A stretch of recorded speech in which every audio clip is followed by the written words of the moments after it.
My parents tossed me out of our family dinner last Christmas, told me I wasn't part of the family anymore. Everyone watched silently as my sister smirked. Not one person defended me. 4 months later, the bank called them about missed payments. That's when they discovered whose name was really on their dream house. The look on their faces when I walked into the mediation meeting. Priceless. Now they call me for financial advice. Before we jump back in, tell us where you're tuning in from, and if this story touches you, make sure you're subscribed, because tomorrow, I've saved something extra special for you. The crystal chandelier cast a warm glow over my mother's perfectly arranged dining table as the grandfather clock in the hallway struck 6 p.m. Steam rose from the golden turkey centered between silver candelabras and pine garland. Our annual Taylor family Christmas dinner was always a picture-perfect affair, at least on the surface. I'm Emma Reeves, and my story begins with a perfectly plated meal and ends with a financial revelation no one in my family saw coming. My father, James, carved the turkey with practiced precision, while my mother, Diane, fluttered around ensuring everyone's wine glass remained filled. My sister Natalie sat beside her husband, Peter, their twin girls quietly coloring Christmas pictures at the kids' table in the corner. I sat alone on one side of the table, the empty chair beside me a reminder that my engagement had ended 3 months earlier, something my mother had called entirely predictable given my obsession with climbing the corporate ladder. The dining room of their Westchester home had always been the stage for our family's most dramatic moments. Tonight would prove no different. The room itself was a testament to my mother's dedication to appearances, crystal decanters catching, the light from the fire, oil paintings of ancestral Reeves members watching our every move, and the table setting straight from a designer magazine. My contribution, paying for the recent renovation that added floor-to-ceiling windows overlooking the garden, went unmentioned as usual.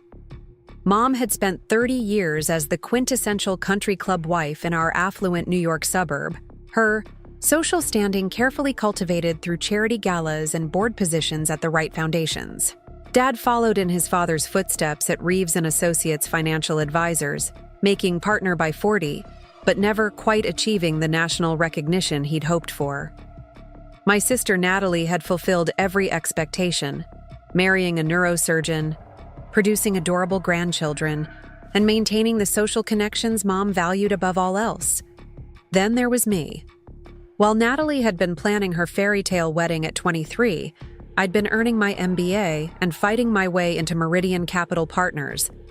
My recent promotion to head of strategic investments was met with thinly veiled concern rather than celebration at our Thanksgiving gathering just a month earlier. Such demanding hours, Mom had said, sighing dramatically as she passed the cranberry sauce. I wonder if you'll regret putting work before family when you reach my age. I'd bitten my tongue then, as I had countless times before. The irony that my work obsession was what kept our family afloat financially wasn't lost on me. What they saw as career ambition was actually necessity. My income had been silently supporting our family legacy for years. I think we should discuss Willow Creek, my father announced as he set down his carving knife, interrupting my thoughts. The family estate in the Berkshires had been a source of tension lately. The upkeep is becoming challenging with current circumstances. I knew what current circumstances meant. Dad's firm had been struggling since the recession hit their client base hard 5 years ago. The Berkshire property, a sprawling colonial estate with 10 acres that had been in the family for 3 generations, was becoming a financial burden they could no longer pretend to afford. We've been thinking, Mom continued, not meeting my eyes, that since Natalie has the girls now, and they could use the summer estate more than anyone, we might sign the property over to her and Peter. My fork froze halfway to my mouth. I'm sorry, what? It makes practical sense, Emma, Dad said, his tone indicating the decision had already been made. They have the children. They'd use it more. Natalie beamed, reaching over to squeeze Mom's hand. We'd take such good care of it, truly. The girls would grow up spending summers there just like we did. But we always said Willow Creek would be shared, I replied carefully, setting my fork down beside the untouched turkey on my plate. That was the plan since we were kids. Equal. Ownership between Natalie and me when the time came. Mom's smile tightened at the corners, creating the tiny wrinkles she fought so hard against with expensive creams and regular Botox appointments. Plans evolve when circumstances change, dear. Your sister has a family now. And I don't? Is that what you're saying? The hurt crept into my voice despite my best efforts. You have your career, Natalie said with practiced sympathy, the kind she used with clients in her part-time interior design business. That seems to be your priority. Peter cleared his throat, leaning forward with the authoritative posture he'd perfected during years of patient consultations. Emma, you're rarely even in the state. When was the last time you visited Willow Creek? Last summer? The summer before? What Peter didn't know, what none of them knew, was that I visited Willow Creek regularly, usually late at night after handling emergencies their caretaker couldn't address. Plumbing issues, electrical problems, structural concerns, all quietly managed and paid for through my personal accounts to preserve my father's pride and my mother's illusion of prosperity. My career doesn't make me less part of this family, I said, placing my napkin beside my plate. And it doesn't erase my childhood memories at Willow Creek or my right to share in that inheritance. Dad cleared his throat uncomfortably. No, one's questioning your place in the family, Emma. We're just being practical. Practical? I couldn't keep the edge from my voice. Is it practical to disregard what you've always promised? To cut me out because I chose a different path? Oh, here we go. Natalie sighed dramatically, exchanging a knowing look with our mother. Career woman Emma feels slighted. Not everything is about you. Mom's face hardened, her holiday cheer evaporating completely. Your sister has made sacrifices to build a family.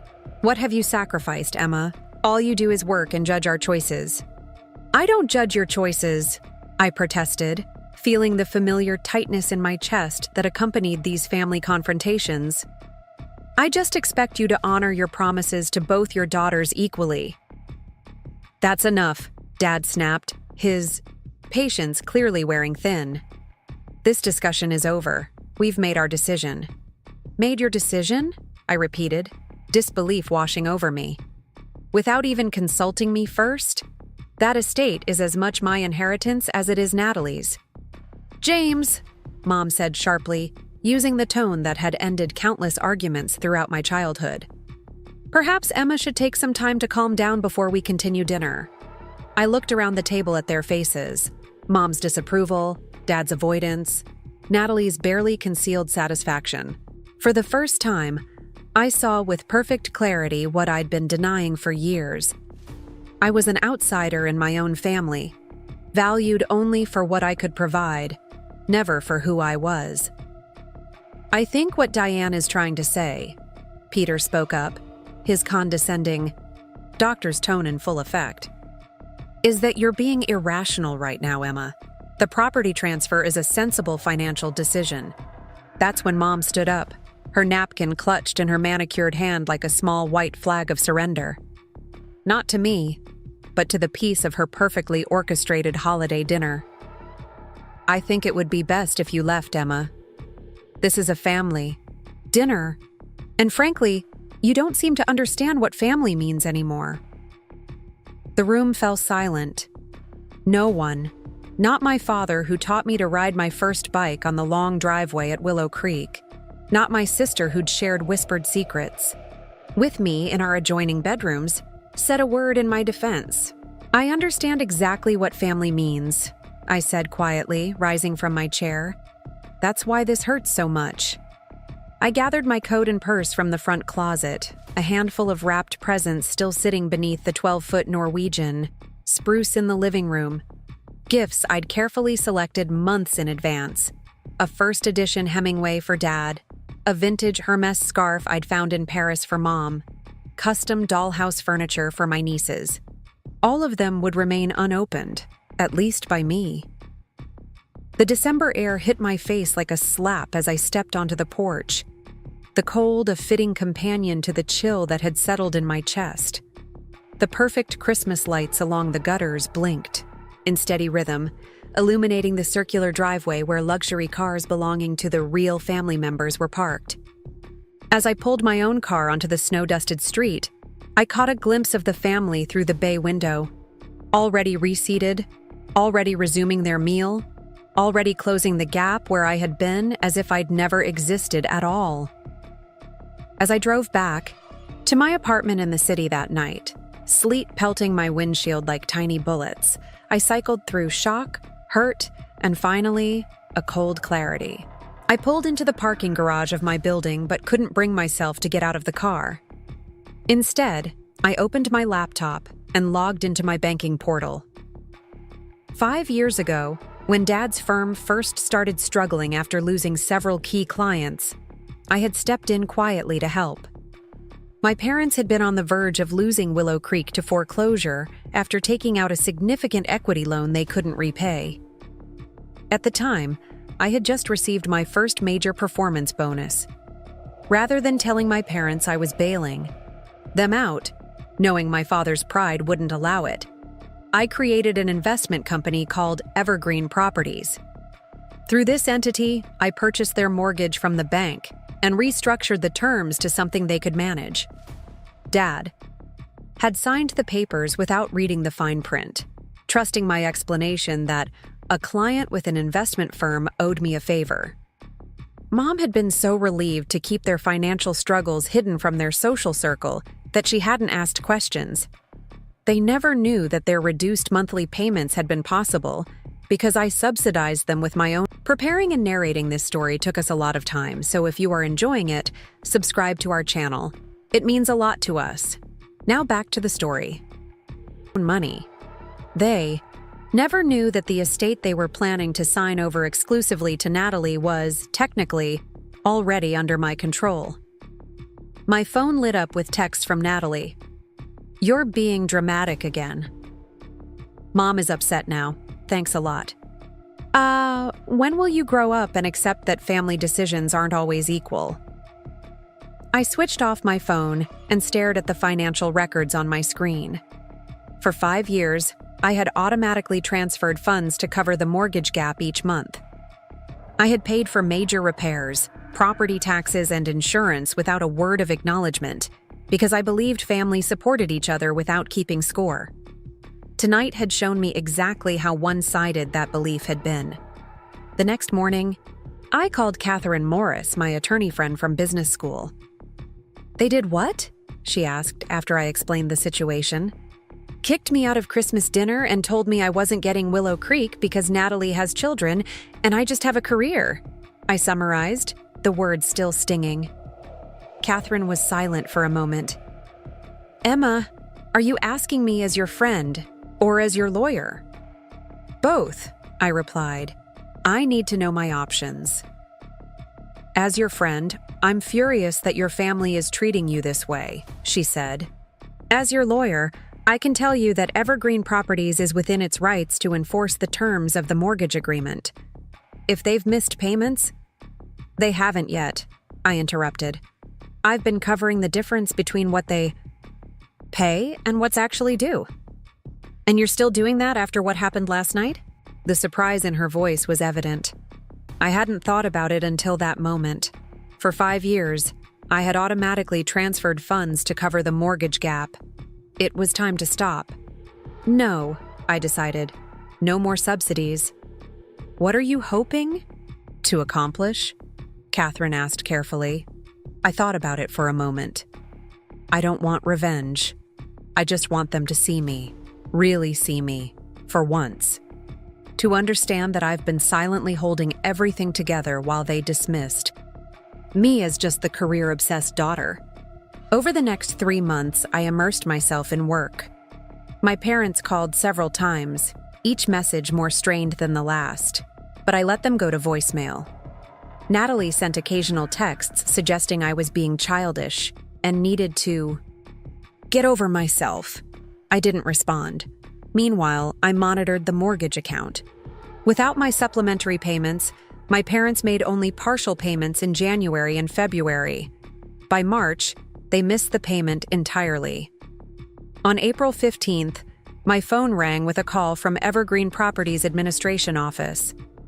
Ms. Reeves, we've sent the standard delinquency notices to the Reeves property at Willow Creek, but there's been no response. Protocol requires we move forward with default proceedings. Please proceed as standard practice dictates, I instructed, my voice steady despite the storm of emotions beneath the surface. 3 days later, my father called. Unlike his previous messages, this one couldn't be ignored. He called my office line directly. Emma, he began without preamble, his voice uncharacteristically shaken. We've received some concerning letters from a company called Evergreen Properties about the Willow Creek mortgage. They're saying we're in default. Yes, that happens. When you miss payments, I replied neutrally. This company, they're threatening foreclosure. Your mother is beside herself. I thought perhaps, given your financial connections, you might help us navigate this situation. There was a pause as I let the irony sink in. After months of silence following Christmas, their first real attempt to reach me was because they needed something. Evergreen Properties, I said finally. Did you ever look into who owns that company, Dad? Some investment group, I assume, he replied impatiently. Emma, this is serious. We could lose Willow Creek. You should check the incorporation documents, I suggested. The information might surprise you. His silence told me he hadn't considered that possibility. I could almost hear his mind, working through what my words might imply. What do you know about this, Emma? I took a deep breath, steadying myself for what came next. I know everything about it, Dad. I created Evergreen Properties 5 years ago when you were 3 months away from foreclosure. I'm the one who bought your mortgage and restructured it. The silence that followed was profound. I heard him inhale sharply, then nothing. That's not possible, he finally said, his voice barely above a whisper. The original loan papers are in my safe. The ones you signed without reading because you trusted me when I said a client had connections. I've been covering half your mortgage payments for years, Dad. I've paid for every major repair at Willow Creek since 2018. Why would you... he began, then stopped. Why wouldn't you tell us? Would you have accepted my help if I had offered it directly? Would Mom have been able to face her friends knowing her daughter was paying to keep the family estate? Or would your pride have gotten in the way? He had no answer for that. We both knew the truth. A mediation meeting has been scheduled for April 30th at Manhattan Trust's downtown office, I told him. I suggest you bring Mom, Natalie, and Peter. This affects everyone. Emma, please, we can talk about this privately. We don't need to involve... Actually, we do, I interrupted. This has always been a family matter, but I'm only considered family when you need something from me. I'll see you on the 30th. I ended the call before he could respond, before my resolve could weaken. A strange calm settled over me in the days that followed. For 5 years, I had carried the weight of our family's financial reality alone. Soon that burden would be shared, for better or worse. The night before the mediation, I barely slept. Not from anxiety, but from a peculiar sense of anticipation. Whatever happened tomorrow would fundamentally change my relationship with my family. There would be no going back to polite pretense, to my silent subsidizing of their lifestyle while being treated as an afterthought. The morning dawned clear and bright, a perfect spring day that belied the storm brewing within our family. I dressed with particular care. A charcoal gray suit that projected authority without ostentation, pearl earrings that had been my grandmother's, minimal makeup that highlighted my features without softening my resolve. Manhattan Trust Bank occupied the 27th floor of a gleaming skyscraper in the financial district. I arrived 40 minutes early, reviewing documents with John Parker, the trust officer who would facilitate the mediation. He was professionally neutral, but clearly curious about the unusual circumstances. Family financial disputes can be challenging, he observed as we arranged documents on the conference table, particularly when they involve long-standing patterns. 5 years is certainly a pattern, I agreed, though in this case only one party was aware of the full arrangement. He raised an eyebrow but maintained his professional demeanor. The conference room is equipped with water and coffee. Your family should be arriving shortly. At precisely 10 a.m., the elevator chimed. I straightened in my seat as the receptionist led my family into the conference room. Dad entered first, his normally confident stride reduced to hesitant steps.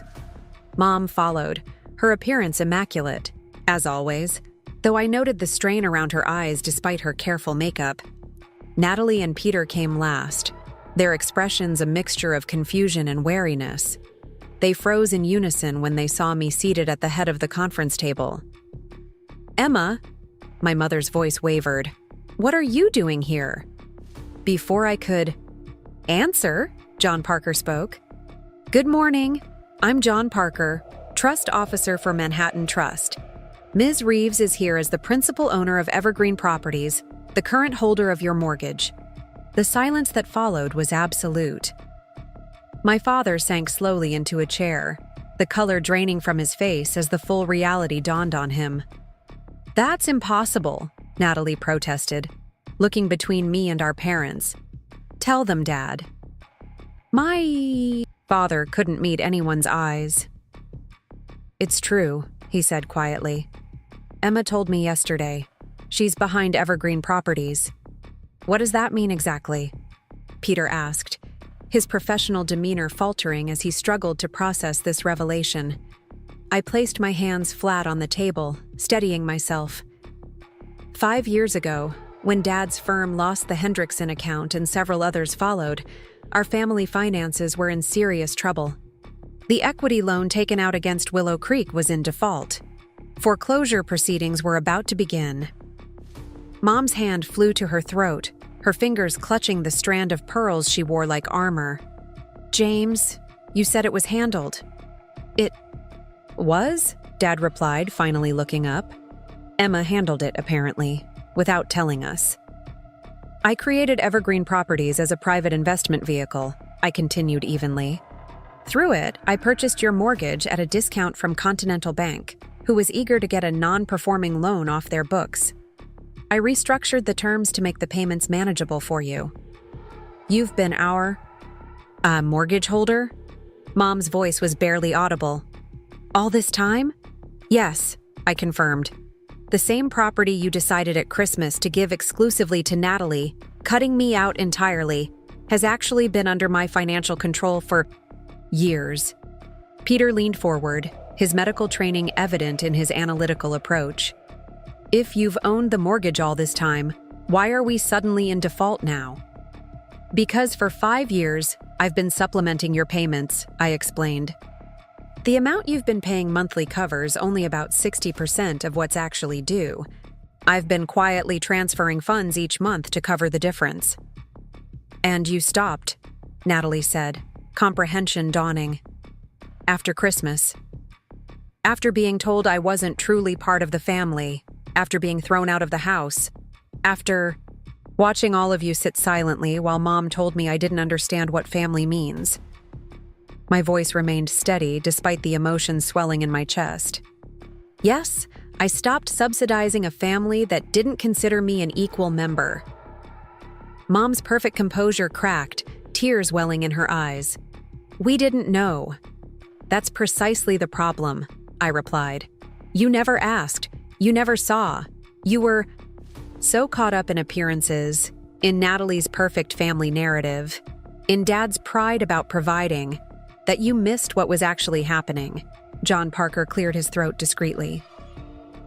Perhaps I should give you all a moment to discuss this privately. After he left, closing the door softly behind him, my father finally met my gaze directly. Why, Emma? Why go to such lengths and never say anything? The question hung in the air between us, the first honest inquiry he'd made about my motivations in as long as I could remember. Because Willow Creek isn't just a property to me, I said, feeling a surprising vulnerability as I spoke. It's every summer we spent together as a family before everything became about status and appearances. It's fishing with you at dawn, Dad. It's making cookies with Mom during thunderstorms. It's staying up late with Natalie watching meteor showers from the back porch. I took a breath, steadying myself. When I realized we might lose it, I couldn't let that happen. But I also knew that if I offered help directly, it would be refused. Dad would see it as charity, Mom would see it as embarrassment, and the family narrative about my selfish career focus would remain unchallenged. So you created a company, Peter said, a reluctant admiration in his voice. I found a solution that preserved everyone's dignity while protecting something precious to all of us, I corrected. And I did it without recognition, without thanks, without even the acknowledgement that I cared enough to do it. Natalie wiped away a tear that had escaped despite her best efforts. The roof replacement 2 summers ago. That was you? I nodded. The roof, the septic system overhaul, the tree removal after the ice storm, the boiler replacement last winter, all of it. All while we were discussing taking away your inheritance? Mom whispered, horror dawning in her eyes. All while I was saying such terrible things about your priorities. All while treating my career as if it were a character flaw rather than the very thing that made it possible to save our family legacy, I added. The words held no accusation now, just the simple truth we had all avoided for too long. Dad ran his hands through his hair, a gesture of distress I remembered from childhood disappointments. What happens now, Emma? Are you going to foreclose? Take Willow Creek from all of us? The question hung in the air, heavy with years of misunderstanding and months of hurt. I let the silence stretch, not for dramatic effect, but because I wanted them to truly hear my answer. No, I said finally. That was never my intention. The collective relief in the room was palpable, though still tinged with wariness. What is your intention then? Peter asked, his doctor's analytical mind still searching for the diagnosis, the treatment plan. I placed a folder on the table between us. This is my proposal. Willow Creek remains in the family, held in trust for all of us to share, including Natalie's children and any family I might have in the future. Equal access, equal responsibility. A trust? Dad asked, his legal training engaging with the concept immediately. The Reeves Family Trust, I confirmed, with transparent finances that we all contribute to according to our abilities. No more secrets, no more silent subsidies, no more pretending we can afford things we can't. We'd all know the real financial situation, Mom said slowly, as if testing how the words felt in her mouth.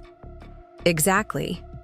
And we'd all have equal say in decisions about the property, regardless of who uses it more in any given year or who has children or who lives out of state.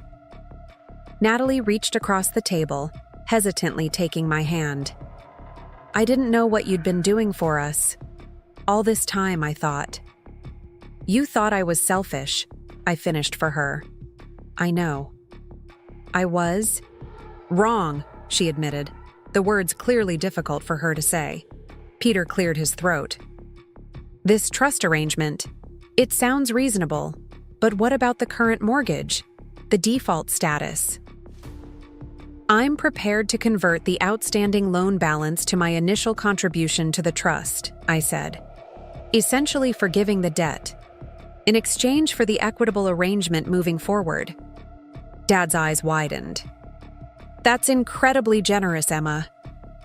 It's not about generosity, I corrected gently. It's about finally creating honesty in our family. About seeing each other clearly with all our strengths and flaws, rather than through the distorted lens of expectations and appearances. I'm not sure I know how to do that, Mom admitted, vulnerability showing through her perfect facade.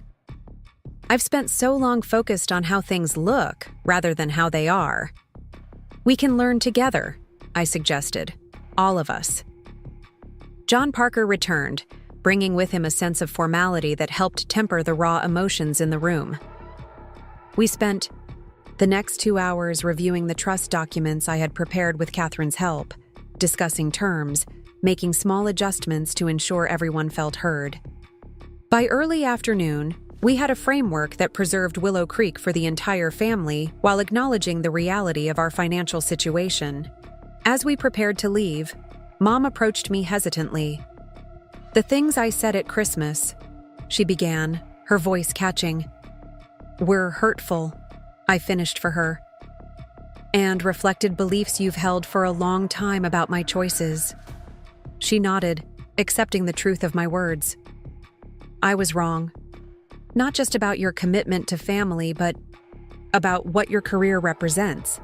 I saw it as you choosing something over us, when really it was part of how I expressed my love for our family," I completed her thought. "We value different things, Mom, but that doesn't mean I value family less." "I'm beginning to see that," she acknowledged. "It might take time for me to fully understand." "We have time," I assured her. Dad walked me to my car afterward, the spring sunshine warming the air around us. "I've missed a lot, haven't I?" he said quietly. "About who you've become." "You have," I agreed. "But it's not too late to start seeing me clearly." He nodded, something like respect flickering in his eyes. Perhaps the first time he had looked at me as an adult in my own right rather than simply as his daughter. "Willow Creek will be different now," he observed. "Better different," I suggested. "Honest different." 3 weeks later, we gathered at Willow Creek for the first time as equal partners in its care and legacy. The late May sunshine filtered through the fresh green leaves of the maple trees lining the driveway, casting dappled shadows across the weathered porch where generations of Reeves family members had gathered. Natalie's girls ran across the lawn, their laughter echoing against the old stone walls. Peter surprised everyone by offering to repaint the boathouse, a task he would have previously considered beneath his surgeon's dignity. Mom brought freshly baked cookies rather than caterer's pastries, a small but meaningful shift from appearance to authenticity. Dad and I walked down to the lake's edge, where the wooden dock stretched into the clear water. This had always been our special place, where fishing rods and philosophy had mingled in early morning conversations throughout my childhood. "I think I understand now," he said quietly. "Why you couldn't tell us what you were doing all these years." "Pride is a complicated thing," I replied. "Yours and mine both." He nodded, acknowledging the truth in my words. "When did you get so wise?" "Probably around the same time I got so career-obsessed," I said with a small smile. "Turns out the skills that make me good at my job, seeing beneath the surface, understanding the real dynamics at play, finding creative solutions to complex problems, they apply to family too." "We should have valued those qualities more," he admitted, instead of seeing only what we expected to see. As the sun began to set over the Berkshire Hills, we gathered on the wide porch for dinner. Not a formal affair with fine china and perfect table settings, but a casual meal where conversation flowed more freely than it had in years. I looked around at my family, imperfect, complicated, still learning how to see each other clearly, and felt something shift inside me.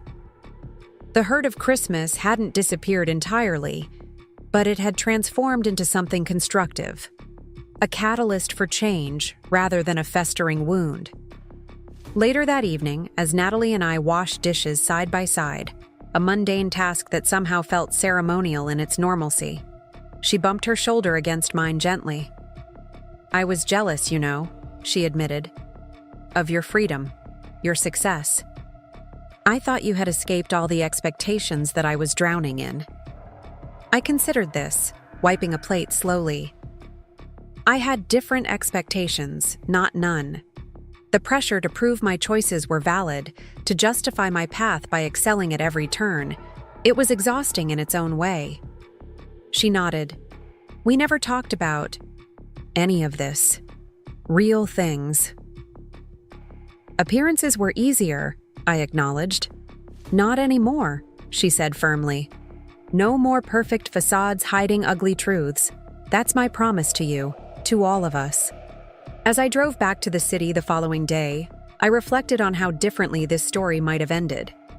Resentment could have hardened into vengeance. Hurt could have become the justification for inflicting more pain. The power I had quietly accumulated could have been weaponized rather than used as a tool for reconciliation.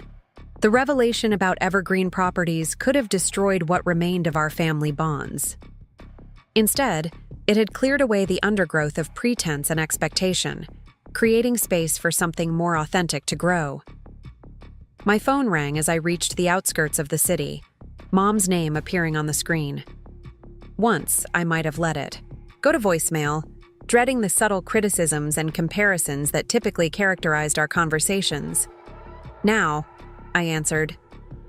Emma, she began, her voice warm in a way I hadn't heard in years. I was thinking about hosting a small dinner. Next weekend, nothing formal. Would you be able to join us? There's someone I'd like you to meet. A friend's son who just started at Meridian Capital. I thought you might have some insights to share with him about the industry. I smiled at the subtle shift, from setting me up on unwanted dates to recognizing my professional knowledge as valuable. A small change, but meaningful. I'd like that, I replied. Should I bring anything?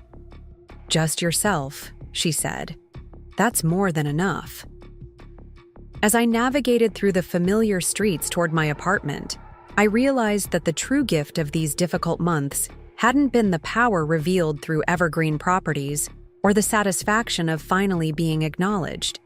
It had been the opportunity to stand firmly in my truth, to insist on being seen clearly rather than through the distorted lens of others' expectations. The family estate would remain in our shared care, its future more secure than it had been, in years. But the real inheritance wasn't Willow Creek itself. It was finding my voice and my place, not just in my family, but in my own story. Over the next few months, our family dynamic continued its gradual transformation. The summer brought a steady stream of weekend gatherings at Willow Creek, each one less formal than the last. Mom's perfect hostess persona softened, giving way to a woman who occasionally let dishes sit in the sink while she joined us for stargazing on the dock. Dad spent less time in his study and more time teaching Natalie's girls how to bait hooks and identify constellations, the same lessons he had once taught me. The 4th of July celebration became the unexpected turning point. Traditionally, this had been Mom's showcase event, a carefully orchestrated garden party with color-coordinated decorations, catered food, and strategic guest lists designed to maintain the Reeves family's social standing. This year, she hesitated when I asked about her plans during our weekly phone call. I've been thinking, she said cautiously, that perhaps we might do something different this year. Something more relaxed. The uncharacteristic suggestion caught me off guard. What did you have in mind? Actually, I was hoping you might help plan it, she admitted. You always had more fun at Willow Creek than the rest of us. You knew how to enjoy it without worrying what the neighbors thought. The implicit acknowledgement of her own lifelong preoccupation with appearances wasn't lost on me. I'd like that, I replied, surprised by her willingness to cede control of her signature event. We decided on a casual barbecue, just family, no strategic networking opportunities or social climbing objectives. Dad dusted off the old charcoal grill he hadn't used in years. Natalie and I strung paper lanterns along the porch railing. The girls made hand-painted signs welcoming everyone to the best 4th ever, in bright, mismatched letters. When Peter's parents asked to join us, bringing their famous potato salad and homemade ice cream, Mom surprised everyone by enthusiastically agreeing. The doctors who had once been valued primarily for their social credentials were now welcomed, simply as family. As darkness fell and we gathered on the lawn awaiting the distant fireworks display from the town across the lake, I found myself sitting beside Mom on the old porch swing, another relic of childhood summers that had been replaced by elegant outdoor furniture during the years of escalating appearances. "This is nice," she said softly, watching the fireflies rise from the unmowed field beyond the garden. "Simpler than I expected." "But better?" I asked. She nodded, a small smile playing at the corners of her mouth. "I've spent so many years exhausting myself trying to impress people I didn't even particularly like." The candid admission startled a laugh from me. "Mom, that's possibly the most honest thing I've ever heard you say." "Honesty is refreshing," she acknowledged. "Terrifying, but refreshing." We rocked in companionable silence for a moment, before she spoke again. "Emma, there's something I've been meaning to ask you about your career." I tensed instinctively, bracing for the familiar criticisms thinly veiled as concern. "What about it?" "I want to understand it," she said, surprising me again. "Not just what you do, but why it matters to you. All these years I've dismissed your work as some sort of rebellion against the life I thought you should want. I never bothered to actually learn what fulfills you about it." The question was so unexpected, so fundamentally different from our typical exchanges, that I found myself momentarily speechless. When I finally answered, the words came from a place of genuine reflection rather than defensive preparation. "I love the strategy of it," I explained. "Finding patterns in financial systems, identifying opportunities others miss, creating structures that solve problems. It's like a complex puzzle that's never quite finished, always evolving." She listened attentively, her expression thoughtful rather than judgmental. "That sounds remarkably similar to how I approach social networks and community relationships," she observed. "Finding connections, identifying opportunities, creating structures that advance our family's standing. The parallel had never occurred to me before." "I suppose we're not as different as we've always thought," I conceded, "just operating in different worlds with different metrics for success. And I criticized you for inheriting the very traits I valued in myself," she said ruefully. "How painfully ironic." The first burst of fireworks illuminated her face, revealing a vulnerability I rarely associated with my perfectly composed mother. In that brief flash of colored light, I glimpsed the young woman she had once been, before decades of maintaining. Appearances had calcified her vibrant spirit into rigid social performance. "It's not too late, you know," I said gently, "to pursue things that actually interest you, not just things that maintain appearances." She sighed, watching the next explosion paint the sky with silver trails. "I'm not sure I even know what those things are anymore. I've been Diane Reeves, social director for so long that I'm not certain who else I might be."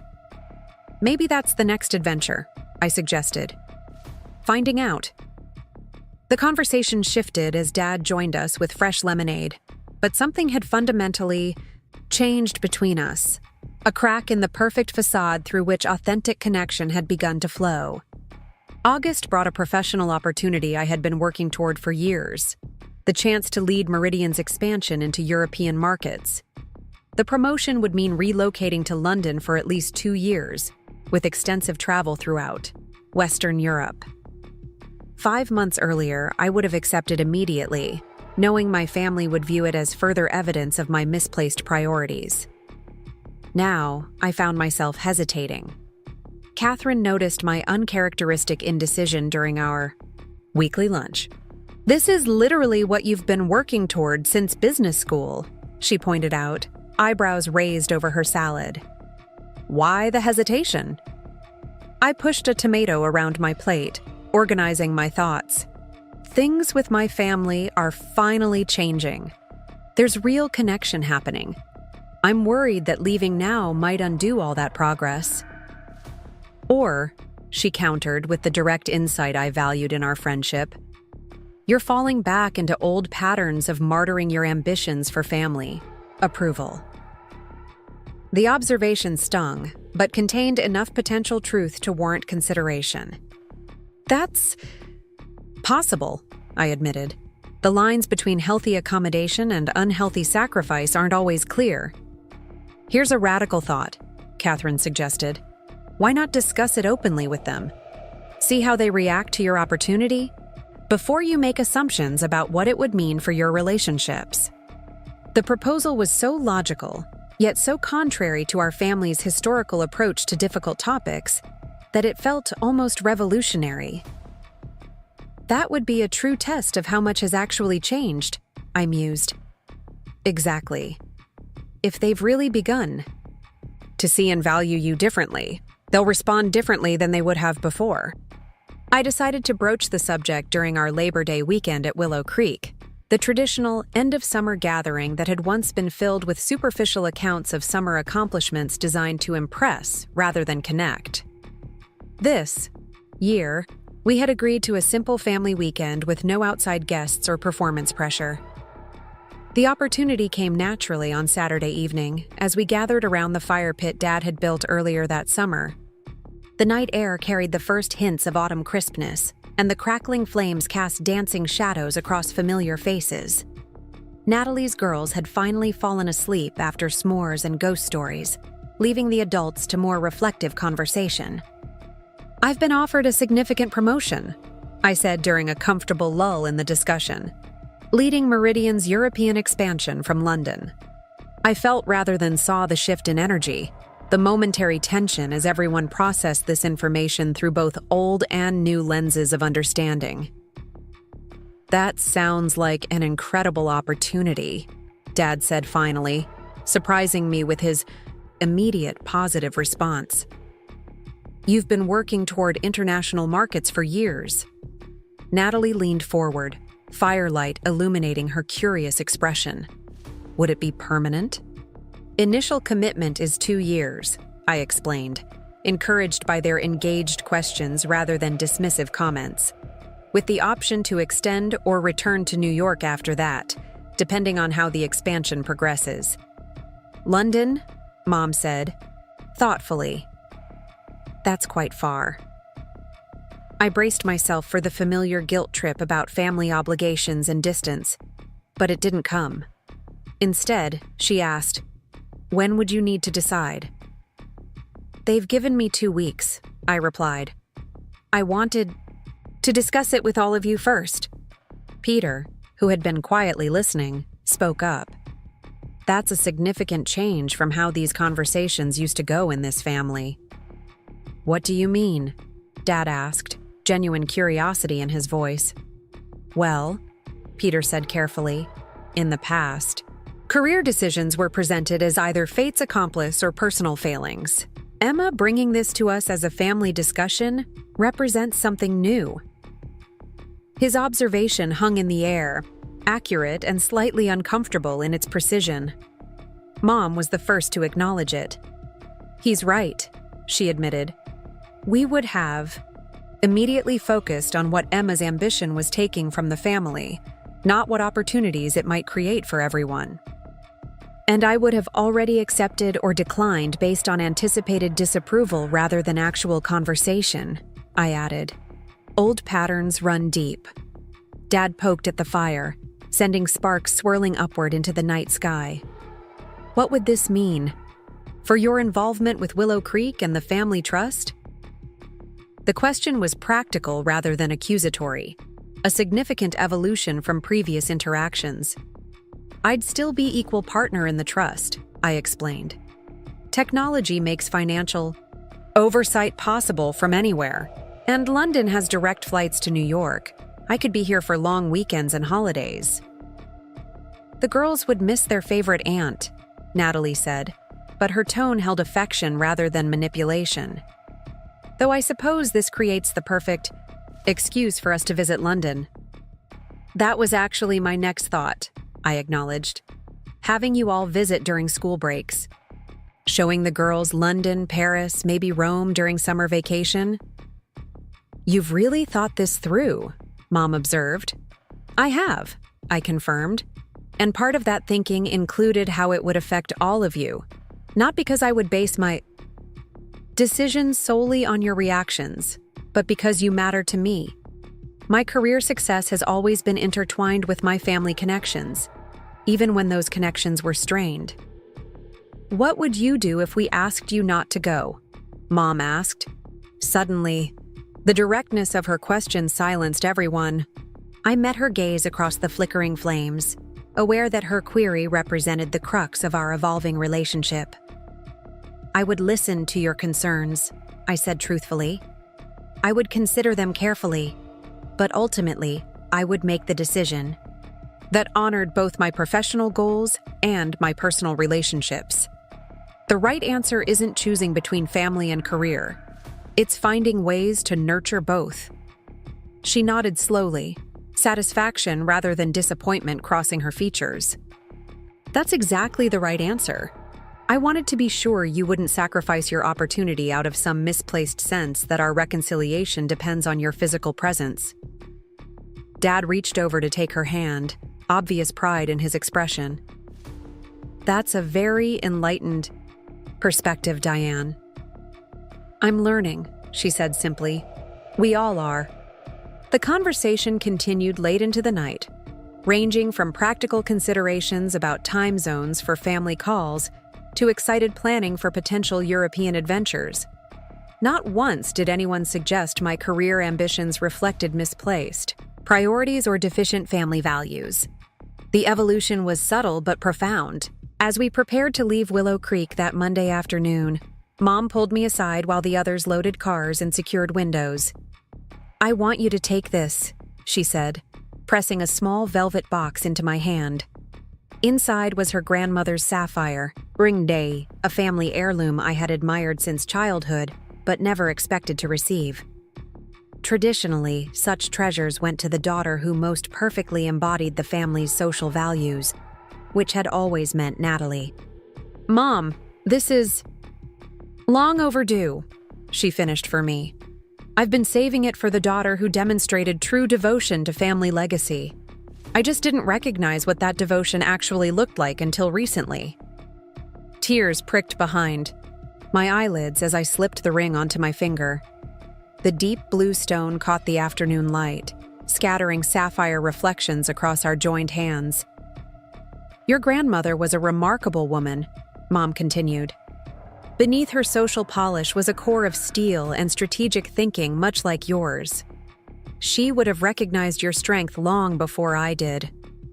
The acknowledgement, both of my qualities and of her delayed recognition, was perhaps the most precious gift she could have offered. "Thank you," I said simply, knowing she would understand the gratitude encompassed far more than just the ring. 2 days later, I accepted the London position. The announcement was met with genuine congratulations from my family, followed by practical offers of assistance with my apartment, storage arrangements, and transitional logistics. Dad offered to help review the international tax implications. Natalie volunteered her interior design expertise for my London flat. Even Peter contributed by connecting me with medical colleagues in the UK for healthcare recommendations. The week before my departure was filled with family dinners, practical assistance, and surprisingly few emotional manipulations. The evening before my flight, we gathered at my nearly empty apartment for a casual farewell dinner.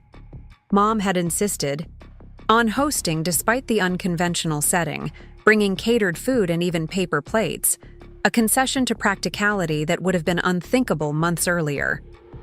As we ate perched on moving boxes and the few remaining pieces of furniture, I found myself looking at these familiar faces with new appreciation. Each of us was evolving, shedding old patterns like outdated clothing that no longer fit our true selves. Dad raised his plastic cup in a toast. To new beginnings that honor old connections. And to seeing each other clearly, Mom added, her eyes meeting mine with genuine warmth. Natalie's addition was typically practical, too regular, video calls, and extensive London shopping expeditions. Peter, ever the analytical observer of our family dynamic, offered his own toast to the unexpected gift of financial crisis that ultimately enriched us all in ways that matter more than money. We laughed at his blunt assessment, the humor, possible only because it contained undeniable truth. The mortgage revelation that might have permanently fractured our family had instead become the catalyst for authentic connection. Later, as everyone was preparing to leave, Dad lingered behind, helping me seal the final boxes for storage.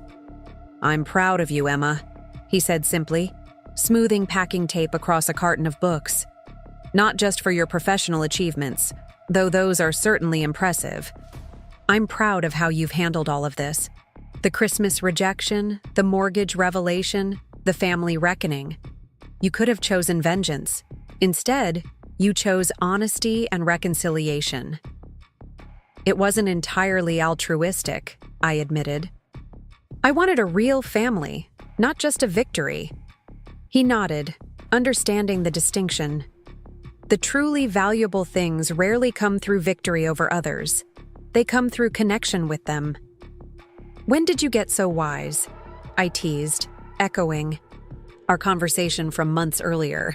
"Probably around the time I started listening to my remarkably insightful daughter," he replied with a smile. As we embraced goodbye, I realized how completely our relationship had transformed. The father who had once viewed my career as a perplexing deviation from family expectations now saw it, and me, with genuine appreciation for who I actually was, not who he had expected me to be. The London experience exceeded even my highest expectations. The professional challenges stretched me in exactly the ways I had hoped, requiring all my strategic thinking and financial creativity. The personal adventure of establishing a life in a new city provided fresh perspective on what truly mattered to me. Distance from familiar settings made it easier to shed lingering unhealthy patterns while maintaining the newly strengthened family connections. Mom and Dad visited for 2 weeks that first Christmas, their presence in my London flat symbolizing how far we had come from the previous year's painful rejection. We toured Christmas markets, attended concerts at St. Martin-in-the-Fields, and even braved the Boxing Day sales at Harrods, Mom delighting in experiences rather than obsessing over appearances. One evening, as we waited for the curtain to rise at a West End show, Mom leaned over and whispered, "I've been thinking about what you said at Willow Creek, about finding out who else I might be besides Diane Reeves, social director." "And?" I prompted, intrigued by her thoughtful expression. "I've enrolled in an art history course at the community college," she confided. "Something I've always been interested in but never pursued because it didn't advance our social position. It starts next month." The pride I felt in that moment had nothing to do with prestigious universities or impressive credentials. It was pride in her courage to explore new facets of herself after decades of rigid self-definition. "That's wonderful, Mom. Truly." "I might be terrible at it," she admitted with a self-deprecating laugh, "but I'm looking forward to finding out." Dad squeezed her hand. "She's already reading textbooks at night. I haven't seen her this engaged with something new in years." Their 2-week visit passed quickly, followed by Natalie and her family during spring break and Peter's parents in early summer. Willow Creek remained our family anchor, but my London life became an extension of our shared experience rather than a separation from it. The transformation was particularly evident during our weekly video calls. What had begun as somewhat stilted check-ins evolved into genuine connection points where accomplishments and challenges were shared with equal openness. Mom proudly displayed her first A on an art history paper. Dad discussed his gradual transition toward retirement. Natalie shared both her decorating triumphs and her parenting struggles. The performative perfection that had once characterized our family interactions gave way to authentic sharing. As my 2-year commitment approached its conclusion, Meridian offered me the option to extend my London position or return to New York with expanded responsibilities. The decision prompted another family discussion, this one conducted via video call, rather than around a fire pit, but characterized by the same honest exchange of perspectives. "What are you leaning toward?" Dad asked after I'd outlined the options. "I'm considering returning to New York," I admitted. "The European expansion is well established now, and the New York position would allow me to be more present for family while still advancing professionally." "You shouldn't make this decision based on us," Mom insisted, her image slightly pixelated but her sincerity clear. "We've learned how to maintain our connection across an ocean. We can continue doing that if London is where you need to be professionally." "I know," I assured her. "This isn't about obligation, it's about choice. I've loved the London experience, but I also value being able to spend weekends at Willow Creek and Sunday dinners in Westchester. I can have both a meaningful career and close family connections. That's the balance I've always been working toward." Natalie's expression brightened. "The girls would be thrilled to have you back. They've started a list of things they want to do with you when you visit." "Your old apartment building has units available," Peter added, ever practical. "I noticed when we drove past last week." The discussion continued, weighing professional opportunities against personal preferences, exploring the benefits and challenges of each option. What struck me most was the complete absence of manipulation or implied guilt. Everyone expressed their natural desire to have me geographically closer, while simultaneously supporting whatever decision would best serve my overall well-being. 2 weeks later, I confirmed my decision to return to New York, accepting the position as Meridian's Executive Vice President of Global Strategy, a role that would build on my European experience while allowing me to be based stateside with periodic international travel. As I packed my London flat, I found myself reflecting on the extraordinary journey of the past 2 years. The Christmas dinner that had seemed like an ending had actually been a beginning, the painful but necessary catalyst for transforming shallow family connections into authentic relationships. The mortgage revelation that might have permanently fractured our family had instead become the foundation for rebuilding on honesty rather than appearances. What had begun as a moment of justified anger had evolved into an opportunity for mutual understanding and growth. My return to New York after 2 years in London brought a strange blend of familiarity and newness. The city skyline remained unchanged, yet I viewed it through eyes transformed by distance and perspective. Similarly, my family welcomed me with the warmth of long-standing connection, yet our relationships had evolved beyond old patterns into something healthier and more authentic. Rather than moving back to my old neighborhood, I purchased a brownstone in Brooklyn, a departure from the sleek Manhattan high-rise that had previously defined my urban identity. The renovation became an unexpected family project, with everyone contributing in ways that reflected our new dynamic. Dad handled the legal aspects of the purchase and permitting. Mom, drawing on her recently discovered passion for design history, suggested architectural details that honored the building's past while accommodating modern living. Natalie's interior design expertise helped transform blank spaces into comfortable rooms that reflected my personal aesthetic, rather than showcasing status. Even Peter contributed his practical perspective, insisting on upgraded electrical systems and pointing out potential structural issues that might have escaped notice. The brownstone gradually transformed from an empty shell into a welcoming home, much as our family had evolved from hollow appearances to genuine connection. The housewarming party in October marked not just my return to New York, but the first anniversary of my London departure, a year of tremendous growth for all of us. Mom arrived early, bringing flowers for the table, and a confidence in her newly discovered passions that made her seem younger than she had in years. "I've registered for another art history course," she announced as we arranged dahlias in a vase. "This one focuses on women artists who were overlooked during their lifetimes. The professor suggested I might consider pursuing a degree if my interest continues." "A degree?" I echoed, genuinely surprised by this development. "That's a significant..." Commitment. She smiled, a hint of her old determination showing through in a completely new context. I spent 3 decades committing to appearances. I think I can manage a few years committing to actual learning. I think it's wonderful, I assured her. Have you discussed it with Dad? It was his suggestion, actually, she revealed. He said he's never seen me so engaged with anything as I am with my studies. Dad arrived moments later, carrying several bags of ice and a bottle of champagne significantly better than what we would have typically served at family gatherings in the past. Quality rather than show, another subtle shift in family values.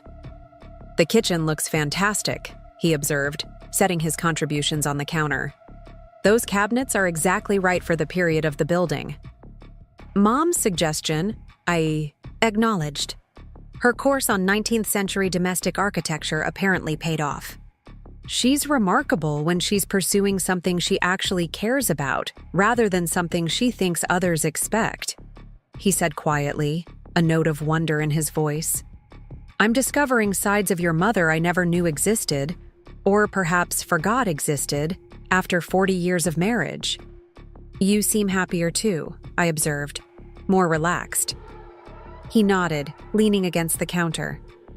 Retiring from active practice was the right decision. Mentoring younger attorneys gives me the intellectual stimulation without the pressure. And focusing on the family trust has been unexpectedly fulfilling, making sure Willow Creek remains viable for future generations while maintaining its character. Natalie arrived next with her family in tow, the girls immediately racing to explore the house while Peter followed at a more measured pace, carrying a housewarming gift. The wrapped package turned out to contain a beautifully crafted wooden box. It's a personal medical kit, Peter explained as I opened it.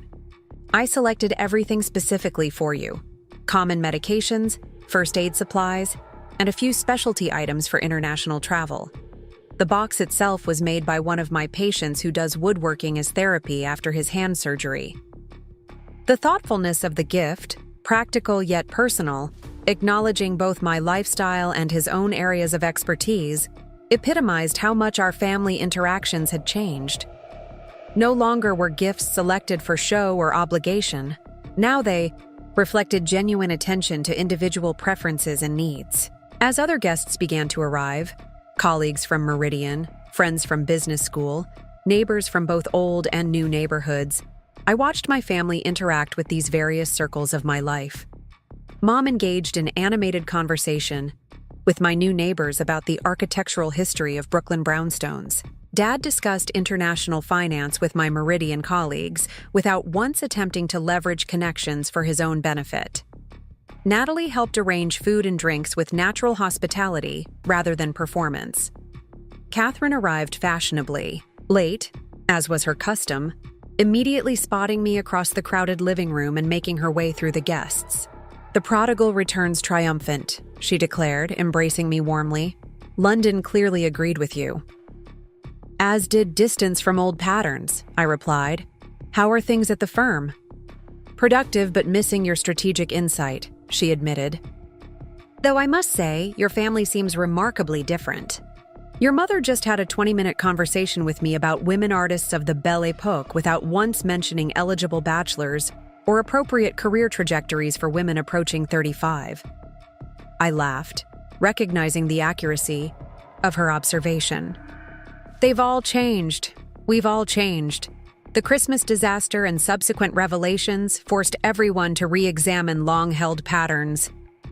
Financial revelation as family therapy, Catherine mused. Unconventional, but apparently effective. Later that evening, as the party wound down and only family remained, we gathered in the small garden behind the brownstone. The October night carried a crisp coolness that prompted jackets and the lighting of the fire pit I'd installed specifically for such gatherings.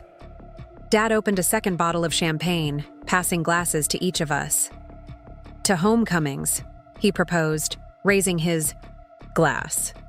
And to new beginnings built on honest foundations, Mom added. We clinked glasses in the firelight, each of us reflecting privately on the extraordinary journey that had brought us to this moment of genuine connection. The contrast with the previous Christmas couldn't have been more stark, from rejection and resentment to acceptance and appreciation in less than a year. "I have an announcement," Natalie said suddenly, setting her champagne aside untouched. She exchanged glances with Peter, who nodded encouragement. "We're expecting another baby in April." Exclamations of delight and congratulations followed, with Mom immediately moving to embrace her. "That's wonderful news." "We've waited to tell the girls," Peter explained. "We wanted to be past the first trimester." "There's something else," Natalie continued, a hint of nervousness in her voice. "I've decided not to return to the design firm after maternity leave. I'm going to focus on family for a while, and then perhaps establish my own small practice working from home." I watched Mom carefully, curious how she would respond to this deviation from the achievement path she had always encouraged. Her reaction surprised me. "You need to make the choices that work for your family and your personal fulfillment," she said sincerely. "Just as Emma needed to pursue her career path to honor her talents, you need to create the balance that's right for you." Natalie's relief was visible. "I thought you might be disappointed." "Oh, darling," Mom said softly. "I've learned rather late in life that disappointment comes from imposing expectations rather than supporting choices. Your happiness means more than any particular life structure." Dad raised his glass again. "To choices that honor authentic selves rather than external expectations."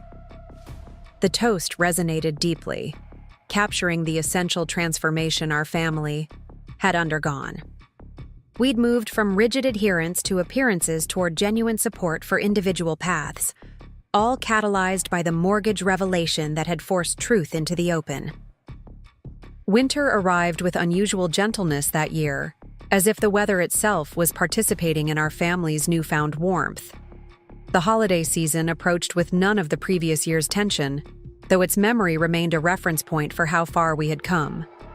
Thanksgiving at Willow Creek established a new tradition of shared preparation, rather than Mom's solitary perfection. Each of us contributed dishes, none perfectly executed, but all made with genuine engagement. The dining table settings were mismatched, the turkey slightly overcooked on one side, the conversation occasionally interrupted by the girls' exuberance, and yet it was perhaps the most satisfying family meal in memory, precisely because of its authenticity. As Christmas approached, the question of where to gather hung unspoken in our conversations. The previous year's disaster at my parents' Westchester home cast a long shadow, despite our reconciliation. During our weekly family call in early December, I finally addressed the elephant in the room.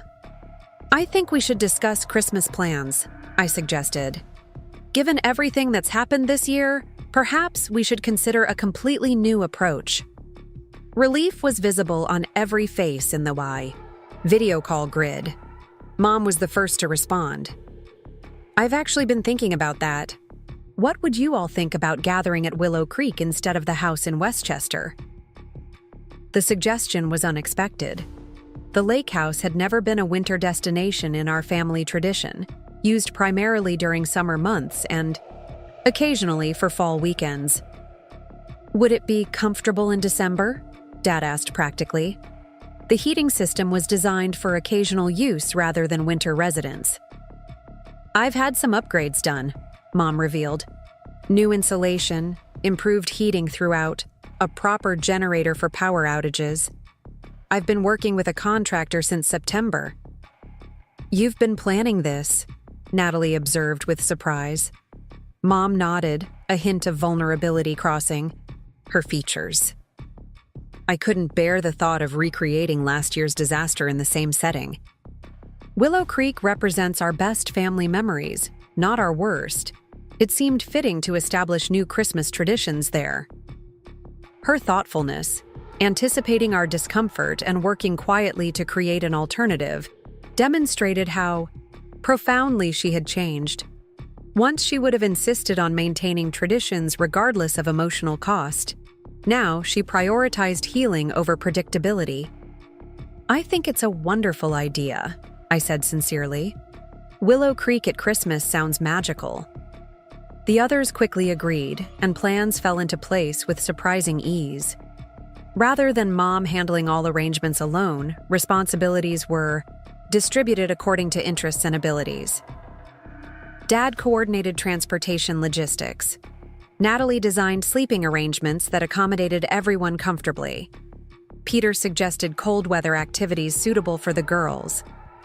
I handled meal planning and grocery delivery. Mom's contribution was perhaps the most significant. She released control of the perfect Christmas narrative she had maintained for decades. Instead of elaborate decorations and formal table settings, she embraced a simpler, more rustic approach, appropriate to the lake house setting. When we arrived at Willow Creek on December 23rd, the transformation was immediately apparent. The familiar summer cottage had been winterized without losing its essential character. Evergreen garlands adorned the porch railings. White lights twinkled in the bare branches of the maple trees lining the driveway. Inside, a fire crackled in the stone fireplace, casting warm light over comfortable furniture rearranged to create cozy conversation areas. "This is beautiful," I told Mom as she showed me the bedroom I'd be using. My childhood summer room updated with a better heating system and heavier curtains. "You've managed to make it festive without being overdone." "I was inspired by those Scandinavian design books you sent from London," she admitted. Their concept of hygge, creating warmth and connection during winter darkness, seemed perfect for what our family needed this year. The contrast with previous Christmases was striking. Gone were the formal clothes, elaborate multi-course meals, and perfectly coordinated decorations. Instead, we wore comfortable sweaters, shared cooking responsibilities, and embraced imperfect, yet meaningful holiday activities. Christmas Eve brought a light snowfall that transformed the lakeside landscape into a winter wonderland. We built snowmen on the lawn, their crooked carrot noses and mismatched button eyes charming precisely because of their imperfections. Dad taught the girls how to make snow angels, laughing as he fell backward into a drift to demonstrate.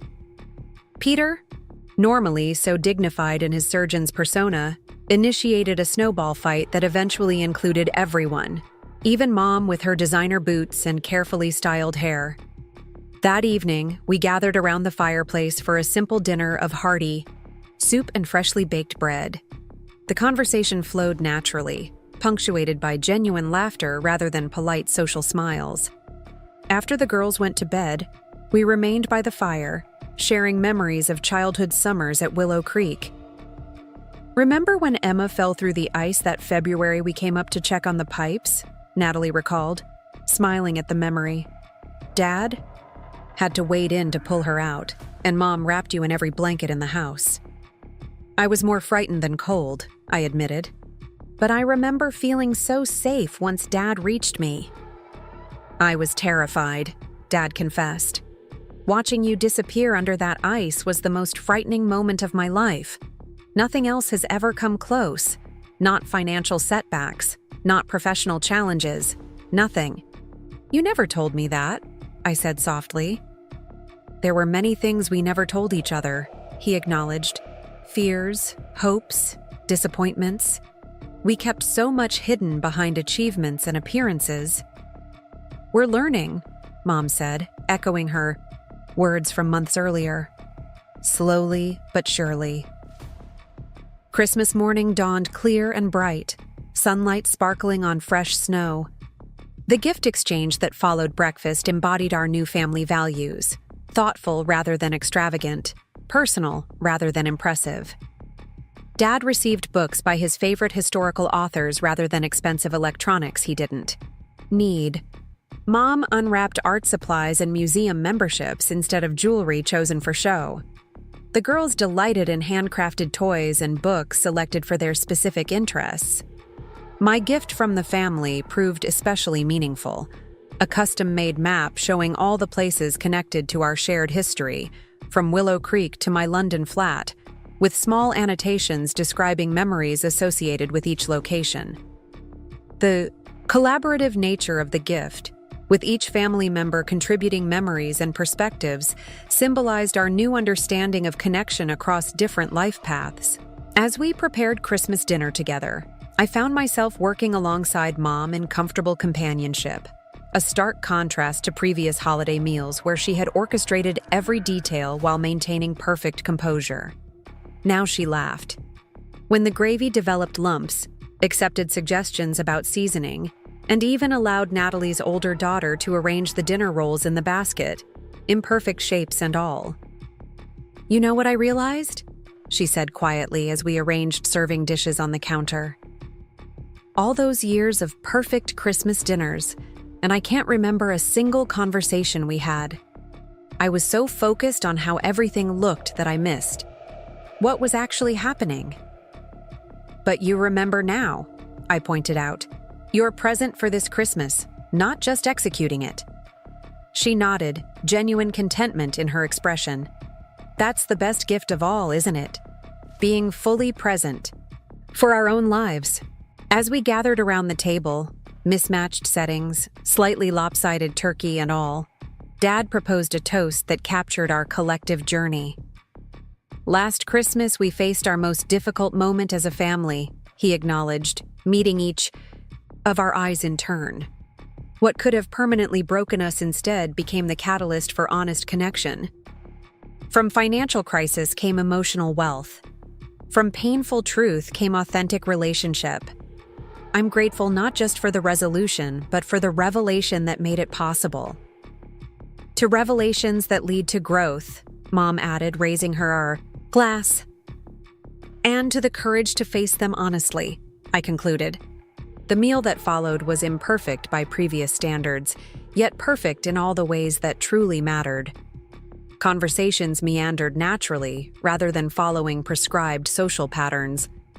Laughter erupted spontaneously. Even spills and minor mishaps were met with good humor rather than tension. After dinner, as twilight settled over the snow-covered landscape, we bundled up for a walk along the frozen lakeshore. The girls ran ahead, leaving boot prints in the pristine snow. Peter pointed out winter constellations beginning to appear in the darkening sky. Natalie took photographs, capturing authentic moments rather than posed perfection. I found myself walking beside Dad, our breath forming small clouds in the cold air. "I've been meaning to tell you something," he said, as we paused to watch a family of deer moving cautiously through the trees at the edge of the property. "What's that?" I asked. "The morning after that Christmas dinner last year, I went looking for you," he admitted.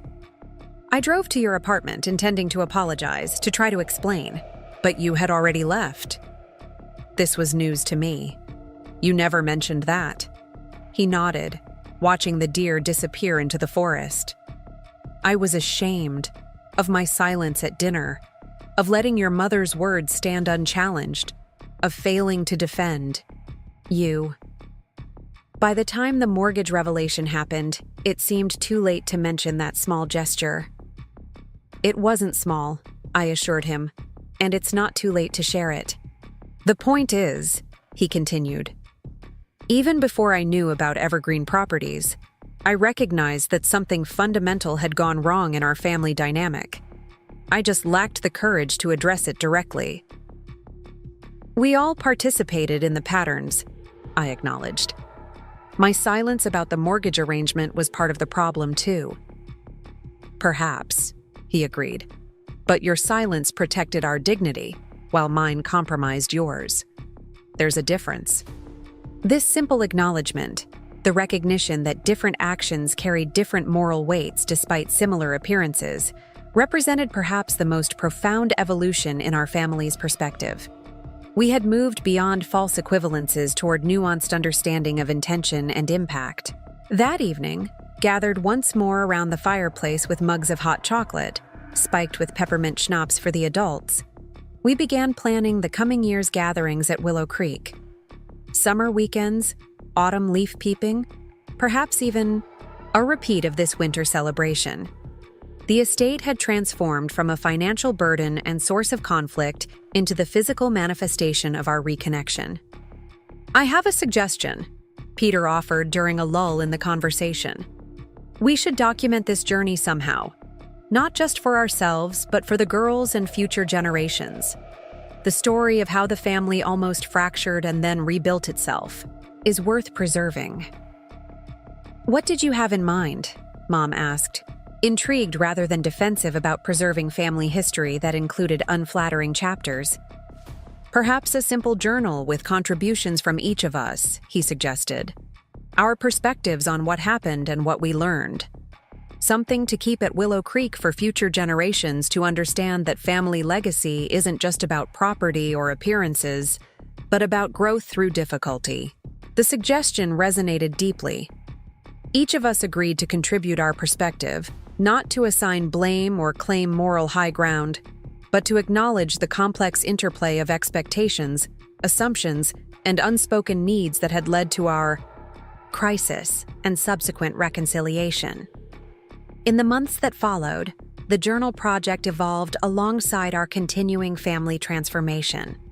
Mom's art history studies expanded to include a concentration in family cultural legacies across generations. Dad's retirement from active legal practice allowed him to pursue long-deferred interests in local history and environmental conservation. Natalie's choice to scale back her design career coincided with a new appreciation for quality over quantity in both professional projects and personal relationships. My own path continued to balance professional achievement with meaningful family connection, no longer seeing these as competing priorities, but as complementary aspects of a well-lived life. The occasional tensions that arose within our family were addressed directly rather than suppressed beneath surface harmony, allowing for resolution rather than resentment.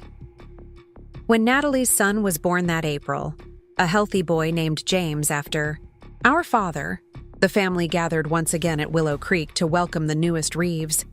The spring homecoming brought a different kind of beauty to the lakeside property, with wildflowers dotting the meadows and fresh green leaves unfurling on the trees that had been bare during our Christmas reunion. I arrived early to help prepare the guest rooms, finding Mom already there, arranging bouquets of daffodils and tulips from the garden. We worked together in easy companionship, discussing her latest art history project, a paper analyzing the representation of family structures in early American portraiture. "I keep thinking about those formal family portraits," she mused as we changed linens in the guest room. Everyone positioned according to social convention, wearing their finest clothes, expressions carefully composed, so different from how families actually function. "Like our Christmas card photos," I observed with a smile. "Everyone in coordinated outfits, positioned just so on the stairs or by the fireplace." "Exactly," she agreed. "All those years, I thought we were documenting our family life, but we were actually staging it. The real moments, the arguments and reconciliations, the difficult conversations, the genuine connections, none of that made it into the carefully curated record." "But the journal project will capture those aspects," I pointed out. "The messy, complicated reality of family dynamics." She nodded thoughtfully. "I've been working on my contribution. It's harder than I expected, admitting how much energy I invested in appearances rather than substance. How I measured my worth as a mother by how successfully my daughters conformed to social expectations rather than how authentically they lived their lives." "That's a profound recognition," I said gently. "Not everyone reaches it, even after crisis." "I almost lost both my daughters because of it," she acknowledged with rare vulnerability. "You to my rejection, Natalie to my suffocating expectations. It took nearly losing Willow Creek to make me see what actually mattered." Later that day, when Natalie arrived with baby James and the family gathered on the porch to welcome the newest Reeves, I watched Mom holding her grandson with unguarded joy. The contrast with her carefully composed grandmother performance after the twins were born was striking. Then she had been focused on appearances, designer outfits for the babies, professional photographs, announcements in the right social publications. Now, she simply rocked her grandson in the old porch swing, singing half-remembered lullabies and laughing when he grabbed her carefully styled hair. That evening, after the children were asleep, we adults gathered in the living room to continue our journal project. Each of us read portions of our contributions, sharing perspectives on the Christmas rejection, the mortgage revelation, and the family reconstruction that had followed. Dad's segment focused on the dangers of pride and the cost of maintaining appearances at the expense of authentic connection. I nearly lost my relationship with my daughter because I couldn't admit financial vulnerability, he read, his voice steady, but emotion evident in his expression. The same professional pride that had once been a strength became a devastating weakness when it prevented me from acknowledging my daughter's growth into capable adults with their own strengths and perspectives. Mom's contribution centered on her gradual recognition that she had confused social position with family success. I measured our worth by how others perceived us rather than by how we treated each other, she admitted. Every decision, from where we lived to how we celebrated holidays to which activities our daughters pursued, was filtered through the lens of external validation rather than internal fulfillment. Natalie shared her experience of feeling simultaneously privileged and trapped by family expectations. I followed the approved path, she read. Marriage, children, the right professional interests pursued in the right measure. But I never questioned whether that path was right for me or merely right according to the family narrative. Emma's rejection and subsequent return forced me to examine my own choices with new clarity.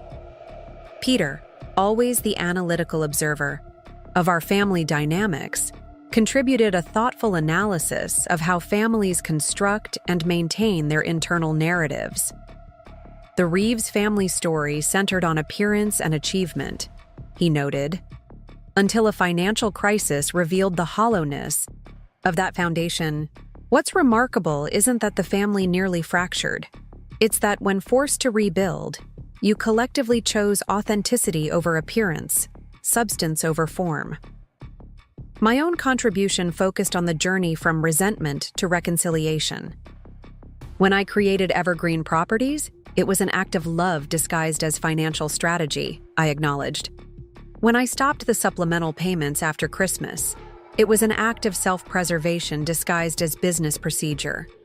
The transformation came when I recognized that both love and self-preservation could exist alongside each other, that maintaining healthy boundaries didn't require severing connections. As we shared these deeply personal reflections, something remarkable happened. The pain of past misunderstandings and rejections didn't disappear, but it transformed, becoming not a source of ongoing hurt, but a reference point for how far we had come. What had once seemed like irreconcilable differences now appeared as different perspectives on shared experiences, each containing portions of truth without encompassing the whole. The journal project continued through the summer and into the fall, expanding to include photographs, letters, and even drawings from the girls. What had begun as a record of our family crisis evolved into a living document of our ongoing transformation. The small daily choices to see each other clearly, to communicate honestly, to support individual paths while maintaining collective connections. By the time we gathered for our second Christmas at Willow Creek, the journal had become a treasured family artifact, not a performative record of achievement and appearance, but an honest documentation of growth through difficulty.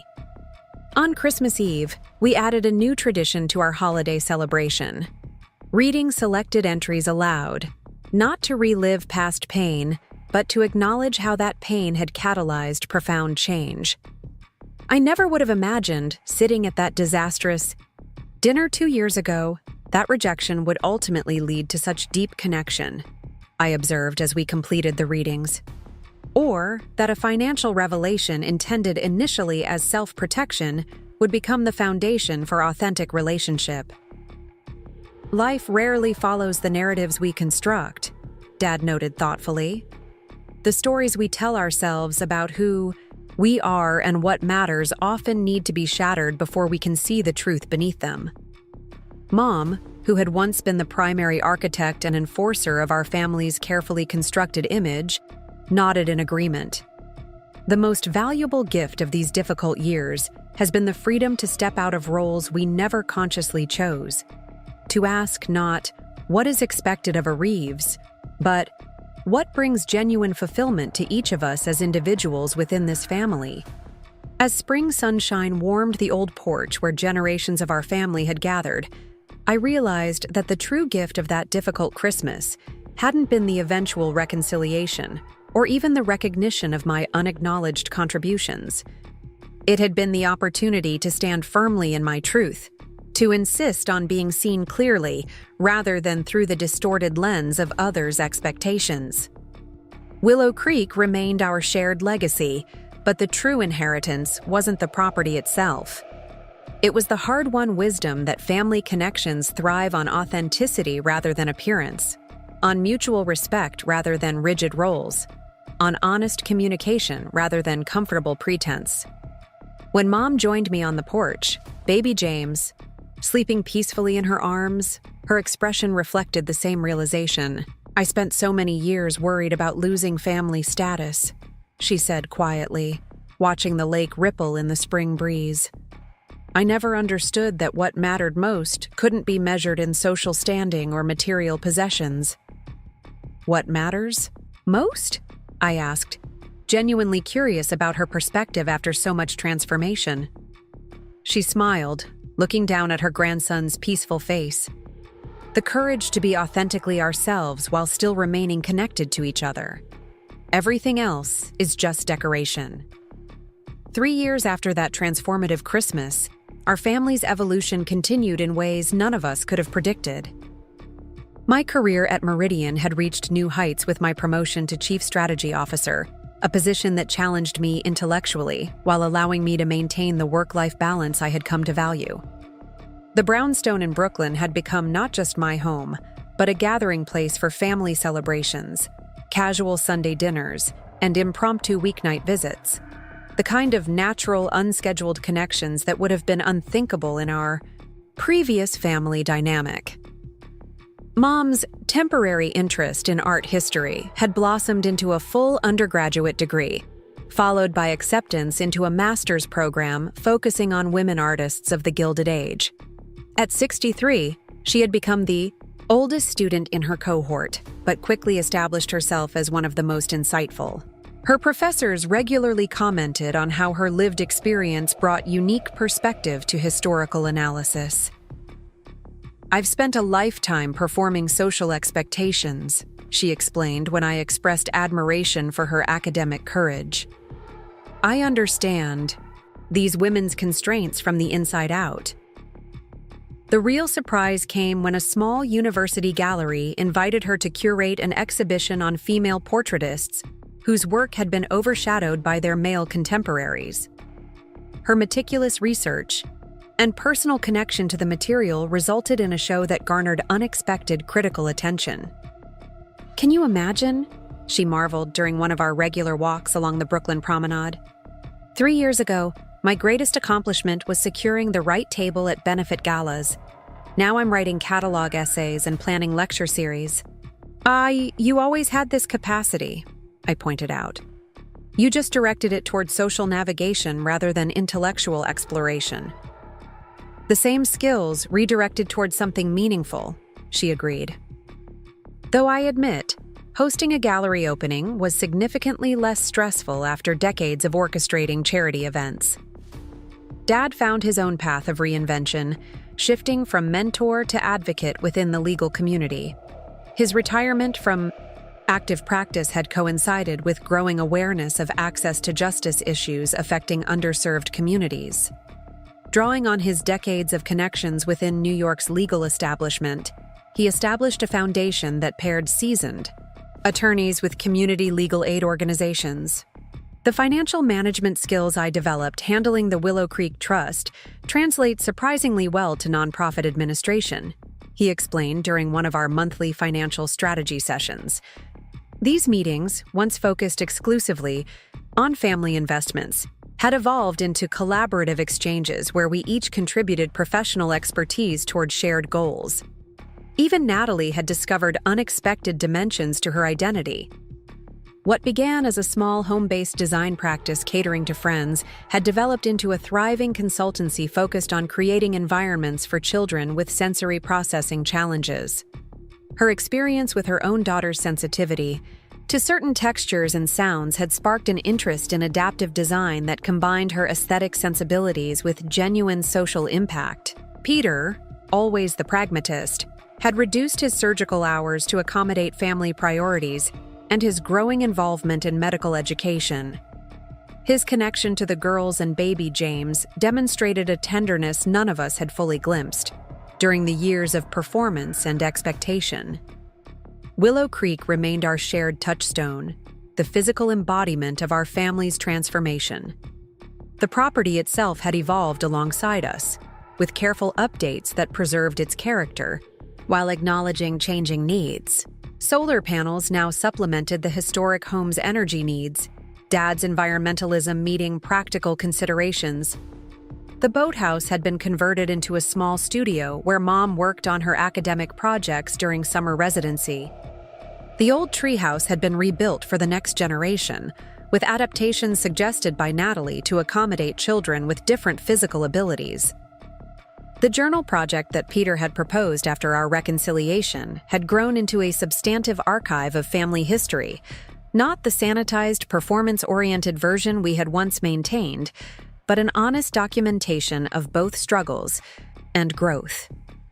Each family member continued to contribute reflections, photographs, even practical advice for future generations facing similar challenges. "I think of it as the anti-inheritance," Dad commented as we added recent entries during a rainy weekend at the lake house. "Instead of just passing down property and financial assets, we're transmitting the hard-won wisdom of how to maintain authentic connection through difficulty." The true test of our transformation came unexpectedly in the fifth autumn after our reconciliation. I had been dating Michael Harrington, a thoughtful environmental attorney I'd met through Dad's foundation, for just over a year.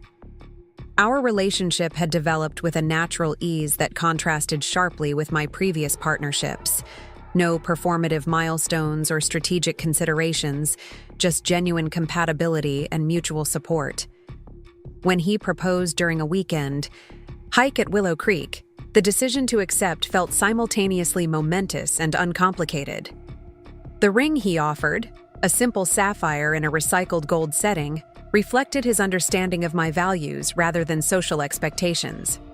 "I'd like to tell your family this evening if you're comfortable with that," he suggested as we made our way back toward the house. "They're all here for the weekend, and it seems right to share the news in person." I agreed, appreciating both his thoughtfulness and his recognition of how important my family had become in my life decisions. As we approached the house, I felt a momentary flicker of old anxiety. How would Mom respond?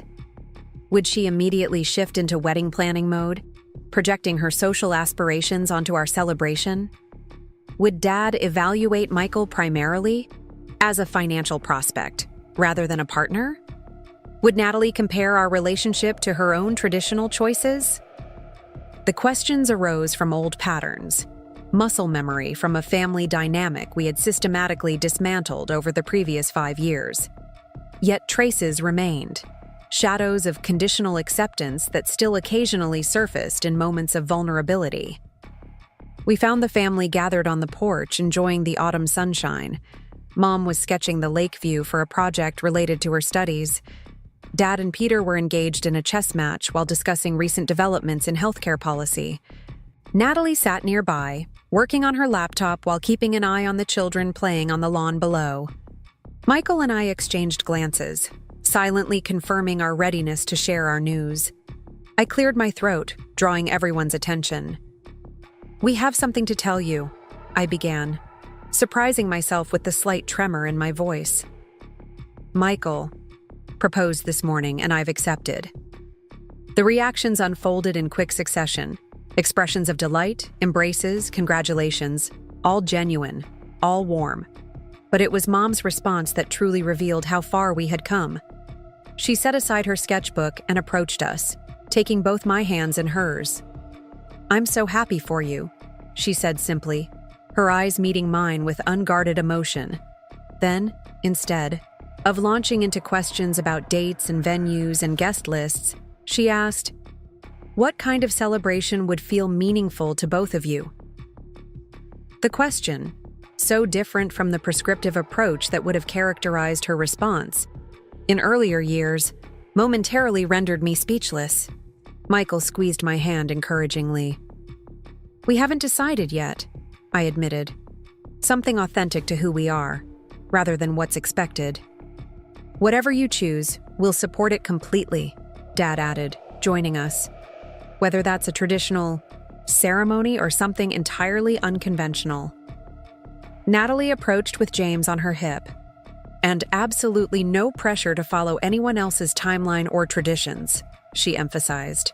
"Your relationship, your celebration." The contrast with how a similar announcement would have been received 6 years earlier was striking. Then, every aspect would have been evaluated against social expectations. The timing, the ring, the prospective in-laws' standing, the wedding's potential to advance family position. Now, the only consideration was whether the relationship brought genuine fulfillment.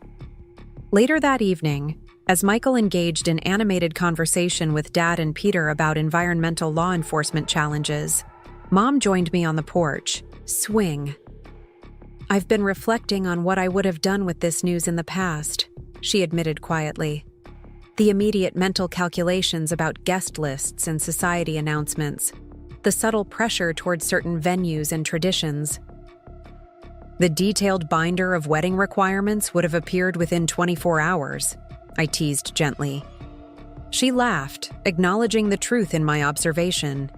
"Complete with approved color schemes and acceptable florists." Her expression grew more reflective. "I would have been so focused on the event that I might have missed the actual milestone. My daughter finding a partner who truly sees and values her." "We've all come a long way," I observed. "Indeed," she agreed. And it started with that terrible Christmas dinner and its aftermath. What seemed like the worst moment of our family life became the catalyst for its reformation. The conversation shifted to her current academic project, but her observation lingered in my thoughts.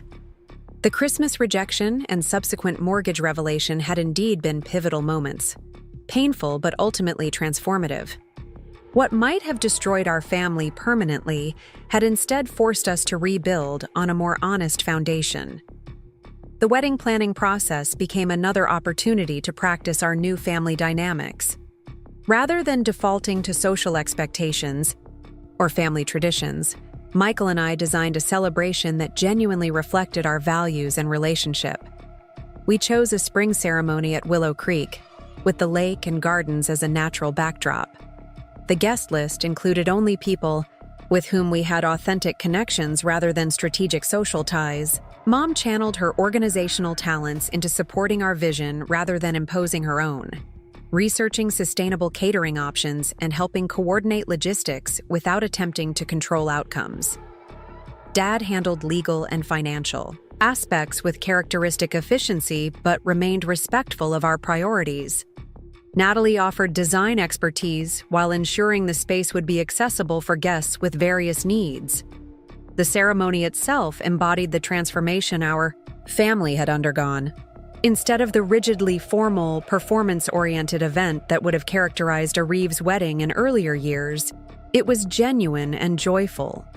Mom wore a silk pantsuit she had selected for comfort rather than show, her academic colleagues mingling easily with her remaining society friends. Dad gave a toast that acknowledged real emotions rather than reciting social platitudes.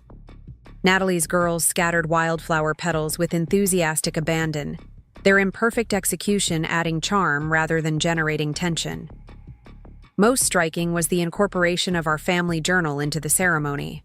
Michael and I had selected passages that reflected each family member's journey toward authenticity, reading them as part of our exchange of vows. The words, honest reflections on growth through difficulty, provided context for our commitment to building a relationship based on genuine understanding rather than external expectations. From financial crisis came emotional wealth. From painful truth came authentic relationship. We quoted from Dad's journal entry.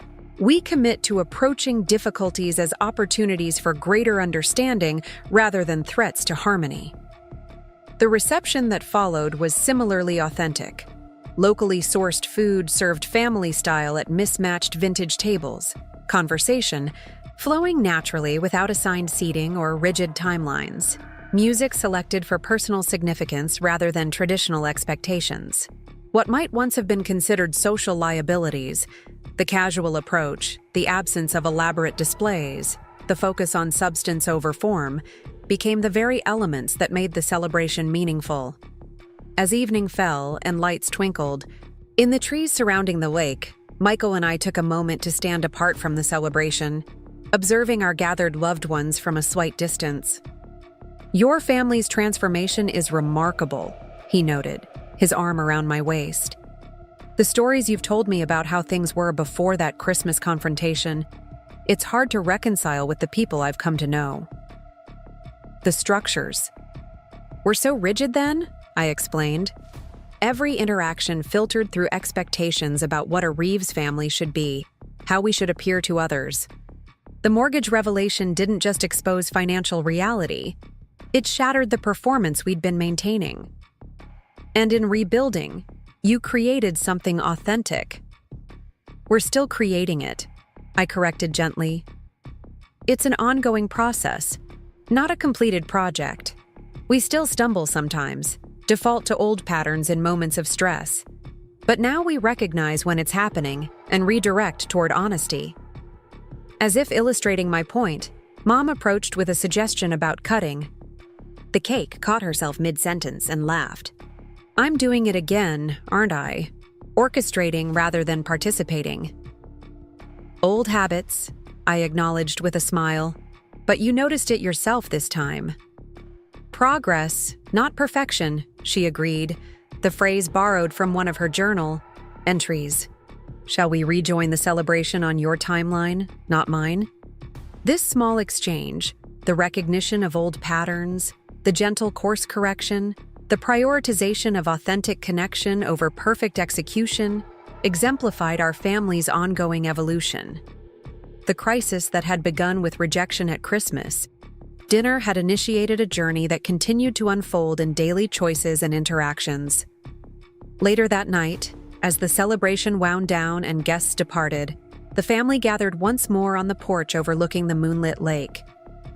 The setting echoed countless previous gatherings, but the quality of our connection had fundamentally changed. What had once been performances carefully staged for mutual evaluation had become genuine moments of shared experience. "To authentic beginnings," Dad proposed, raising a final glass of champagne. "And to the wisdom that comes from facing truth, however painful it might initially be. To seeing each other clearly," Mom added, her expression softened by genuine contentment rather than the careful composure she had once maintained. "And to financial revelations that reveal what truly matters," Natalie concluded with a knowing smile. As we clinked glasses in the soft spring night, I reflected on how completely our family narrative had transformed. The Christmas dinner that had seemed like an ending had actually been a beginning. The mortgage revelation that might have permanently fractured our family had instead become the foundation for rebuilding on honesty rather than appearances. Willow Creek remained our shared inheritance, but the true legacy wasn't the property itself. It was the hard-won understanding that family connections thrive not on performance or expectation, but on the courage to be authentically ourselves while remaining genuinely connected to each other. Up next, you've got 2 more standout stories, right on your screen. If this one hit the mark, you won't want to pass these up. Just click and check them out.